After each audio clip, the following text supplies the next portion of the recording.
Kamusta po ang inyong pagdiriwang ng Kapaskuhan at Bagong Taon? Hayaan niyo po akong muling magpasalamat sa mga nakalipas na taong pagsubaybay sa ating pong channel. Sana po ay muli niyo akong samahan ngayong 2025 at sa mga susunod pang taon. Sa pagpasok ng 2025 ay isa pang balita ang mainit na naging laman ng social media at pahayagan. Marahil ay napanood niyo na rin o nabasa ang isa sa malungkot na pangyayari na humabol sa pagtatapos ng taong 2024. Isang babayang binawian ng buhay matapos na magtamo ng malalalim na saksak sa kanyang leeg noong December 28, 2024. 3 araw bago ang pagsapit ng bagong taon. Kaya naman talagang malungkot ang pagpasok ng taong 2025 sa mga nagmamahal kay Carmela Lantot Mamak. Tinadtad ng saksak ang isang babae habang nakasakay sa modern jeep sa Lapu-Lapu, Cebu. Ang sospek, dati raw niyang asawa. December 28, 2024 ng alas 9 ng gabi nang makatanggap ng tawag ang Lapu-Lapu City Police Office tungkol sa nangyaring pananaksak sa Mactan Circumferential Road sa Barangay Ibo, Lapu-Lapu City. Nang magtungo sila sa lugar ay halos usad pagong na mga sasakyan dahil sa unti-unti nang nagkakaroon ng traffic sanhi ng pangyayari. Madami na din ang tao sa lugar na nakikibalita. Ang karamihan ay abala sa pagkuha ng video at pictures ng crime scene na siyang mabilis na kumalat sa social media. Sa loob ng isang pampasaherong modern jeepney ay nadatnan nila ang biktima sa kalunos-lunos nitong kalagayan. Nakahandusay ito sa front seat at naliligo sa sarili nitong dugo. Agad din naman itong kinilala na si Carmela Lantot Mamak. Si Carmela ay native ng Argao, subalit na magkapamilya ay sa Lapu-Lapu City na ang mga ito nanirahan. Kahit sino ang makakita kay Carmela ay una nang mapapansin na maganda nitong pisikal na katangian, magandang mukha, maamong mga mata, magandang hubog ng katawan at makinis at maputing kutis. Lumaki si Carmela sa bayan ng Argao. Inilarawan siya ng mga kapatid na isang mabait at masipag na kapatid, mapagmahal at mapagbigay na anak. Dahil sa angking kagandahan, ay marami ang mga kalalakihan na humanga kay Carmela noon. Subalit isa lamang ang lalaki na nagpatibok ng kanyang puso, ang security guard na si Gelson Mamak. Ang pagmamahala ng dalawa ay nagbunga ng 2 supling, isang lalaki at isang babae. Subalit tulad ng iba ay dumaan din sa mga pagsubok at problema ang mag-asawa. Hanggang sa tuluyan na nga silang maghiwalay noong 2012. Naiwan kay Carmela ang 2 anak. Nang mangyari ang krimen, ang anak ni Carmela ay 21 years old na at 18 naman ang bunso. Inilarawan nila ang ina na dakila, the best mom, ika nga. Sa mahabang panahon ay ginawa nito ang lahat para mapag-aral at maibigay ang kanilang mga pangangailangan. Noong December 28, 2024 ay pumasok si Carmela sa trabaho bilang isang receptionist sa isang call center sa Mandawi City. Gabi na ito nakakauwi sa kanilang bahay sa sitio Mahayahay, Barangay Bangkal sa pareho pa ring bayan. Nang gabing iyon ay sumakay si Carmela sa isang modern jeepney sa Park Mall Terminal sa Mandawi City at umupo sa front seat katabi ng driver. Di pa man sila nakakaalis ay may mga pasahero pa ang sumakay sa nasabing jeep. Isa sa mga ito ay ang suspect. Ayon sa driver ng jeep ay sinabihan siya ng biktima na huwag pasakay ng lalaki dahil lasing ito at ito umano ay kanyang asawa. Subalit nagawa pa rin itong makasakay matapos na sumakay ang isa pang pasahero. Umupo ang nasabing lalaki sa likuran ng biktima. Habang binabagtas nila ang Mactan Circumferential Road sa Barangay Ibo, Lapu-Lapu City, ay dito na hinawakan ng lalaki ang ulo ng biktima at saka sinaksak ito ng paulit-ulit sa kanyang leeg gamit ang isang ice pick. Dahil dito ay nagpanik ang mga pasahero ng jeep na agad na bumaba at tumakbo ganun din ang driver. Kasunod nila ang lalaki na naglakad palayo sa crime scene na tila ba walang nangyari.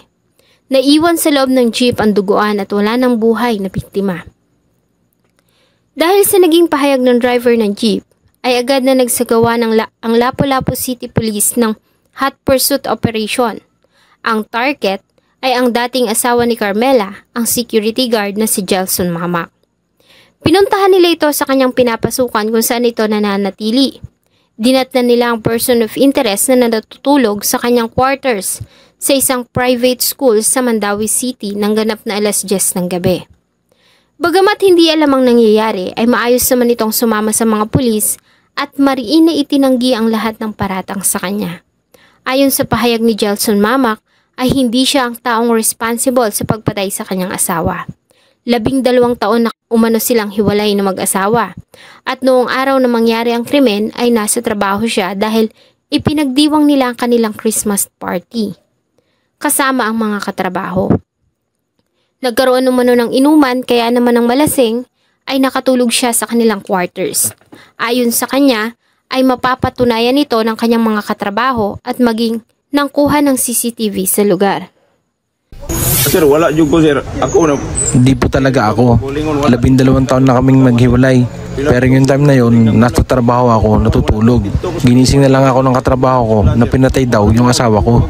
Doon ako sa paaralan. Hindi ako lumalabas dahil may party. Tapos, nalasing ako. Noong una ay positibong kinilala ng driver ng jeep si Jelson na siyang lalaki na nakita niyang sumakay sa minamineho niyang jeep at pumatay sa biktima. Ngunit base sa statement ng mga katrabaho ni Jelson Mamak, ay kasama nila ito noong December 28, 2024 nang ipagdiwang nila ang kanilang Christmas party. Sinabi din ng mga katrabaho ni Jelson na nang malasing ito ay nakita nila itong natulog na sa kanilang quarters at hindi na umalis pa. Nagulat na lamang sila na magdatingan ng mga pulis at arestuhin ito. Ang nasabing mga statement ay kinumpirma ng mga kuha ng CCTV kung saan ay nakita si Jelson na nasa trabaho ng oras na mangyari ang pagpatay. Kung ganon, sino ang lalaki na sumakay sa jeep at pumatay sa biktima? Sa follow-up investigation ay isinagawa ng Lapu-Lapu City Police ay napag-alaman nila na ang CCTV sa loob ng jeep at dashcam nito ay sira, na siya sanang makakapagbigay linaw sa pangyayari. Ayon sa pamunuan ng Lapu-Lapu Mandawi Driver Operator Transport Cooperative, ay sira ang nasabing dashcam at CCTV ng jeep at hindi pa naaayos bago nangyari ang krimen. Sa isang interview sa Bombo News Teams, ayon kay Police Lieutenant Colonel Christian Torres, ang tagapagsalita ng Lapu-Lapu City Police ay may bago na silang person of interest, maliban sa dating asawa ng biktima na si Jelson Mamak. Ayon kay Torres, ay nakilala nila ang nasabing POI mula sa katrabaho ng biktima. Ayon dito ay may karelasyon si Carmela, subalit naghiwalay ang dalawa noong February 2024. Bagamat hiwalay na ay patuloy pa rin itong sinusundan ng biktima at pinagbabantaan. Ang statement na ito ng kaibigan at katrabaho ni Carmela ay nakumpirma ng mga investigador ng Police Station 5 matapos nilang mabuksan ang cellphone na pagmamayari nito. Mula sa cellphone ni Carmela ay nakakuha sila ng mga larawan ng lalaki at mga palitan nila ng mga messages.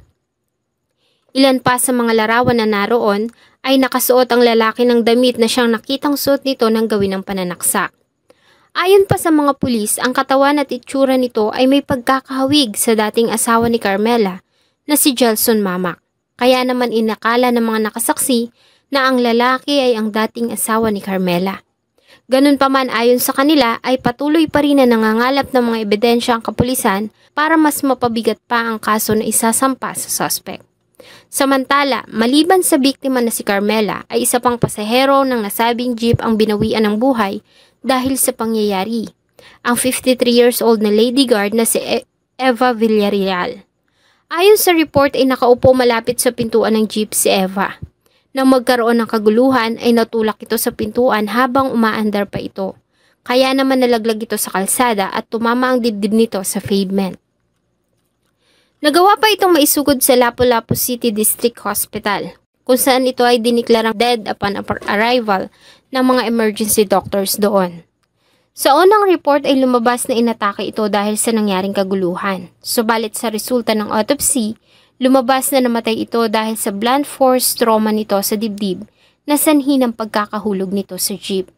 Nagtamo ito ng malalang injury sa kanyang ribs dahil dito ay nagpahayag ang kanyang pamilya na magsasampa sila ng karagdagang kaso sa suspect. Si Carmela ay ihahatid sa kanyang huling himlayan sa darating na January 12, 2023 sa Talaga Cemetery. Umaasa ang pamilya na mabibigyan ng hustisya ang sinapit nito at mapapanagot ang tunay na may sala. Sana po ay nagustuhan niyo ang isa na namang kwento na akin pong ibinahagi.